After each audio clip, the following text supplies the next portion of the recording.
আজকে আমি বানাবো নিউ ইয়ার ক্যালেন্ডার। তো হাই গাইস, তোমরা কেমন আছো? আশা করি তোমরা সবাই ভালো আছো, আর আমি অনেক ভালো আছি আলহামদুলিল্লাহ। তো আজকের ক্যালেন্ডারটা হবে দেখতে কিছুটা এমন। তো নতুন বছরটা চলে আসছে, কিন্তু আমি এই ভিডিওটা আপলোড দিতে অনেক দেরি করে ফেলছি। তো চলো শুরু করা যাক এখন।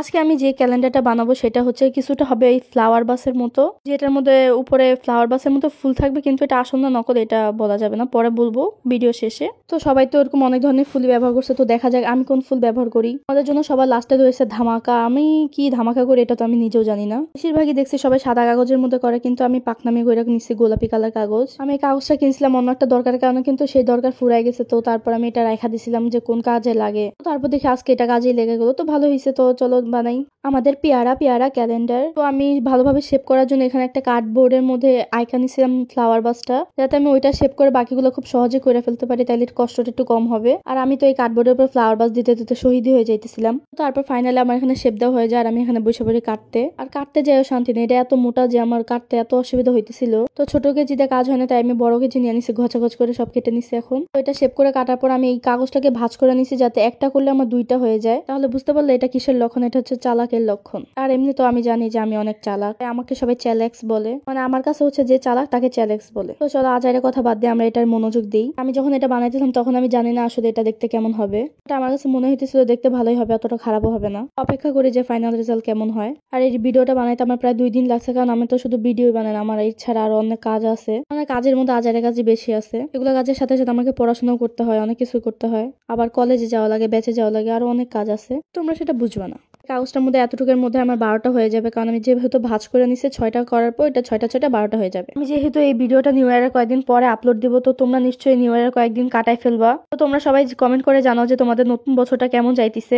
আমার তো আজাইরে ফাজাইরে কাম করে কোনো মতো চলে যাইতিছে। আর সবচেয়ে বড় দুঃখের কথা হয়েছে সামনে আমার পরীক্ষা, যেটা আমার জীবনের সবকিছু তসমুস করে দিতেছে না, মানে দিচ্ছে। আমি কথা বলতে বলতে আমার গ্রামের ভাষা যে কখন আইনা ফেলছে আমি নিজেও জানি। তোমরা কোথা থেকে এই ভিডিওটা দেখতেছো সেটা কমেন্ট করে জানাও। এমনিতে আমি ঢাকায় থাকি, কিন্তু আমার গ্রামের বাড়ি অন্য জায়গায়, আমরা ঢাকায় না। কিছু কিছু মানুষ আছে মুখের ভাষা শুনলে বোঝা যায় যে ওরা কোন গ্রামের বা কোথা থেকে আসছে, যেটা আমি একদম বুঝতে পারি না। আমাকে বলা লাগে বা বললেও মাঝে মাঝে বুঝি না। তো আমার বকবক শুনতে শুনতে নিশ্চয়ই তোমাদের কান পুরো ঝালাফালা হয়ে গেছে। তো আমার এখন সবগুলো কাটা হয়ে গেছে, এখন আমি সবগুলোর উপরে মান্থ আর তারিখ গুলো লিখবো। আর এখানে ডেট লেখার ব্যাপারটা এত বিরক্তকর ছিল, আমি ভাবছিলাম আমার বোনকে দিয়ে লেখাবো, কিন্তু পরে ভাবলাম ও আমার এটা আরো নষ্ট করে দিতে পারে। তো পরে আমি নিজেই লিখলাম। লিখতে যে এত বিরক্ত হয়েছে মনে হচ্ছে কান্না করে দেই।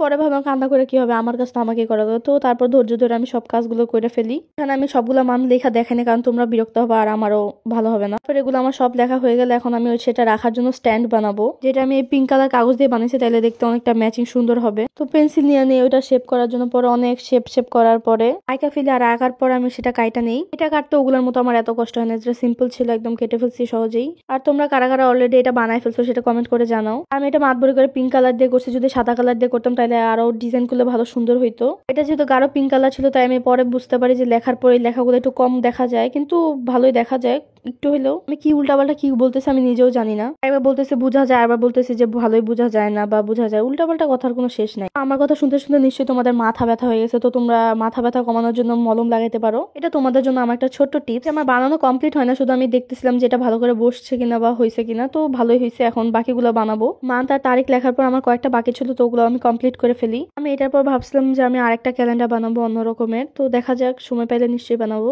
কারণ আমার সময়ের খুব অভাব। সামনে এক্সাম আছে, তো আবার টেস্ট এক্সাম ফাইনাল। এবার ডিসেম্বর আমার কোথাও ঘুরতে যাইতে পারি নাই, কারণ আমার বোনের এক্সাম, তারপর আবার আমার এক্সাম। তাই আর আগের বার ডিসেম্বর মাসেও ঘুরতে যাইতে পারি না, কারণ তখন আমার কলেজ ছিল, নিউ কলেজ, তাই বন্ধ দেওয়ার উপায় ছিল না। আর আমি বুঝতে পারি না যে আমি এত কথা কেমনে বলি। তোমরা নিশ্চয়ই এই কথা শুনতে শুনতে বোর হয়ে যাইতেছো। আর যদি তোমাদের আরো এরকম কথা শুনতে ভালো লাগে, তো আমার অন্যান্য ভিডিওগুলো দেখতে পারো, যেখানে তোমরা 100% কথার মধ্যে থেকে আচারা পেঁচাল বেশি পাবা। এই ক্যালেন্ডার স্ট্যান্ডটা পাতলা ছিল আর কাগজের ছিল দেখে এটা বারবার সরে যাইতেছিল আর পড়ে যাইতেছিল, তাই আমি এটাকে শক্ত করার জন্য পিছন দিয়ে একটা কার্ডবোর্ড লাগাই, যাতে একটু একটু শক্ত হয় আর দাঁড়িয়ে থাকতে পারে। তোমরা নিশ্চয়ই আমার আজাইরা বুদ্ধির কামাল দেখে ফেলছো যে আমি এখানে ছোট্ট একটা কাগজের মধ্যে করছি, যাতে আমার কোনো ভেজাল না হয়। মনে হয় এসব বুদ্ধি আমার মাথায় আসে আর আমার মতো যারা তাদের মাথায় আসবে। তো এখানে তো স্ট্যান্ড বানানো হয়ে গেল, এখন বানাবো আমি ফ্লাওয়ার। প্রায় যারা এই ক্যালেন্ডারটা বানাইছে তারা এরকম ফুল সহ কাইটা নিছিল কাগজ থেকে, কিন্তু আমি এত কষ্ট করতে পারবো না, তাই আমি ভাবলাম অন্য একটা আইডিয়া ট্রাই করা যাক। আর তোমরা কি জানো এই ফুলগুলো আমি কোত্থেকে আনছি? এই ফুলগুলো হচ্ছে প্লাস্টিকের ফুল, এই যে বড় বড় ফুলদানিতে থাকে যে প্লাস্টিকের, ওগুলা, যেটা আমি ফুলদানি থেকে চুরি করে আনছি। তো আবার আমার বাসার ফুলদানি থেকেই চুরি করছি, মানে বলতে